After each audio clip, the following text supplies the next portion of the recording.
Hey,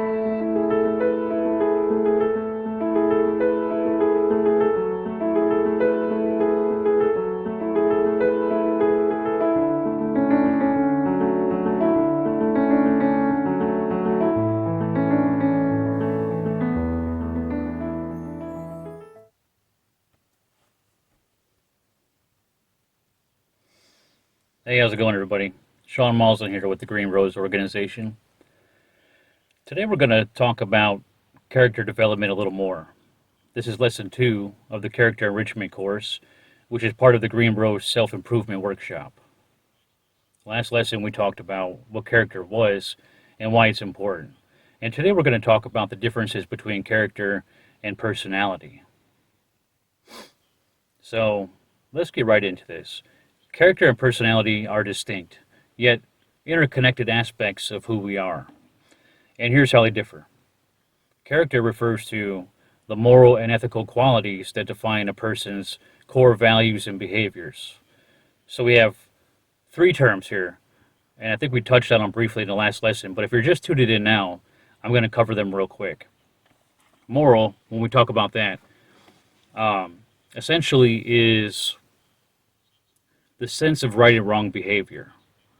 It has to do with virtues like compassion, love, kindness, and ethics or ethical has to do with essentially belief systems about right and wrong behavior or how we should conduct ourselves in certain areas of life, specifically when it comes to business and family and other arenas like that. And values are simply things that we find important or place importance on in life.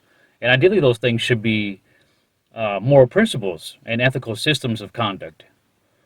So, a little more about character and personality. Character is about what we do when no one is watching. It has to do with qualities like integrity and honesty and the sense of right and wrong behavior. Character, it evolves over time and is shaped by our experiences of reality and has to do with our upbringing, a lot of it, and conscious choices. And here, conscious refers to the dictates of our conscious, our higher sense of right and wrong behavior. Character is relatively stable over time, it remains consistent over different situations. So, for example, somebody with a strong character or who has strong character traits like compassion and fairness, a good sense of justice, will usually display them under pressure. They're consistent. Characters don't typically crumble over time, they're strong. Personalities, on the other hand, this encompasses the outer traits, or the outer personality, or the mask that we wear, how we portray ourselves in society, our overall attitude. And here, attitude has to do with the sum total of our thoughts, our emotions, and our behaviors collectively.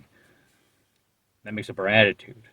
And basically, how we display those attitudes, that's personality in our social situations. It's more about our style of interacting with the world and everything in it, whether we're outgoing or reserved, whether we're cheerful or contemplative. Personality is often seen as more fluid and flexible, since it has a lot to do with how we adapt in certain situations in life.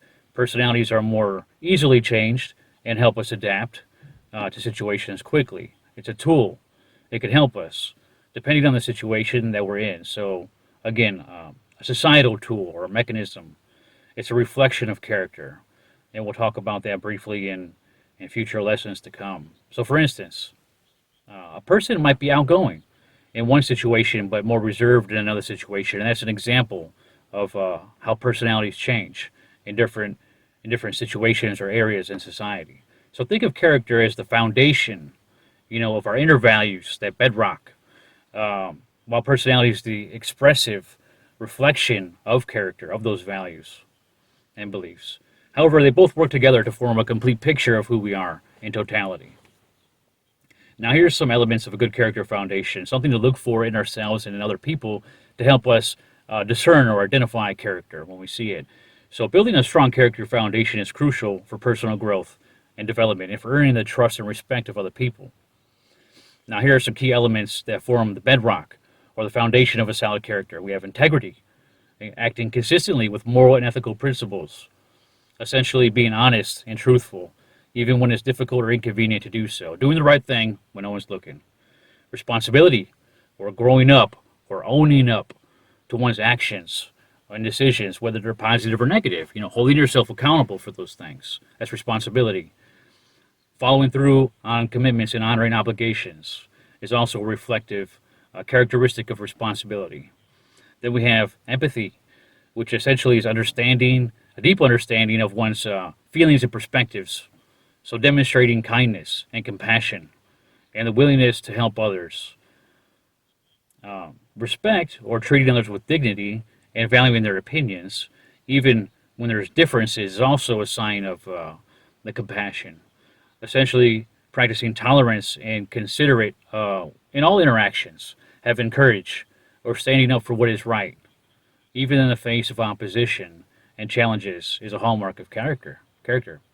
Essentially, being able to take risks and learn from failures. And then we have humility, or recognizing one's limitations and being open to feedback or positive criticism for self-improvement, being humble, essentially avoiding arrogance or excessive pride. And then we have perseverance, or essentially staying committed to goals despite obstacles or setbacks, essentially demonstrating resilience and determination in the face of challenges, that grit that keeps us going, even in the face of opposition. And then we have fairness, or treating others equally and justly without favoritism or prejudice, is a hallmark of good character. Being impartial and open-minded to making decisions. Then we have gratitude, or acknowledging and appreciating positive aspects in life and the efforts of other people, essentially fostering a positive outlook and expressing thanks genuinely. And here, probably most of all, we have self-discipline as being a characteristic of one's essential good character, or that ability to exercise control over one's impulses, emotions, and desires. Basically, willpower is essentially the foundation of self-discipline and character development, making choices that align with long-term values as opposed to immediate gratifications. So together, all these elements that we talked about create a framework for making ethical decisions, for fostering meaningful relationships, and for building a life of purpose, fulfillment, and significance, which I know was a big thing for me in life growing up. A big source of my suffering was this lack of significance or purpose in life. No purpose, no drive, no reason for getting up in the morning. And that's probably one of the most important things to consider when we start building our character. So here's some elements now of a wholesome personality. Let's talk about that. Now, good personality is often seen as a blend of traits and behaviors that make someone more approachable in life, more engaging, more effective, and building positive relationships with other people.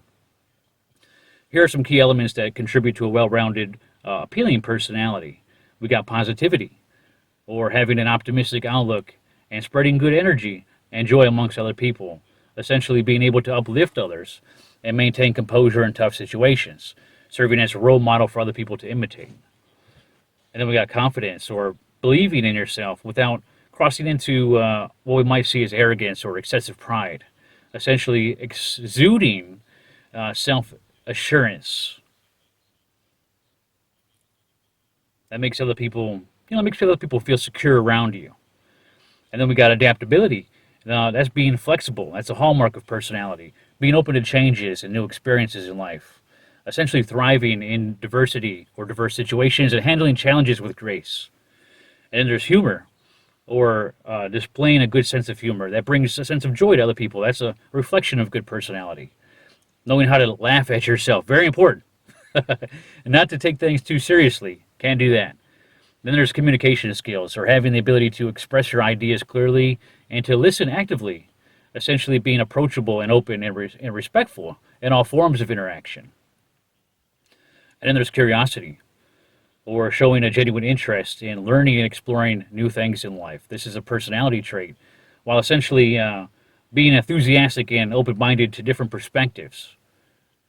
Then there's charisma, or charm, or possessing a magnetic personality or presence that draws people towards you, essentially balancing charm with sincerity to make meaningful relationships with other people. And these elements can vary depending on cultural and personal preferences, but together, character and personality, They go hand in hand.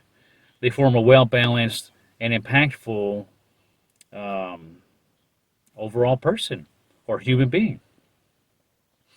So something to think about here when we're talking about the subtle differences between character and personality. Um, I want you to share your thoughts and comments with me any way that you can, whether it's leaving a comment here or going in the Green Rose website and greenroseorganization.com and leave me a message. Tell me more about what your strengths and characters of character and personality are. I'm curious to know. So thanks for listening. Thanks for watching. This is lesson 3 of the Green Rose Character Enrichment course. And stay tuned. Keep watching. Keep listening. And keep growing, my friends. God bless. Bye for now.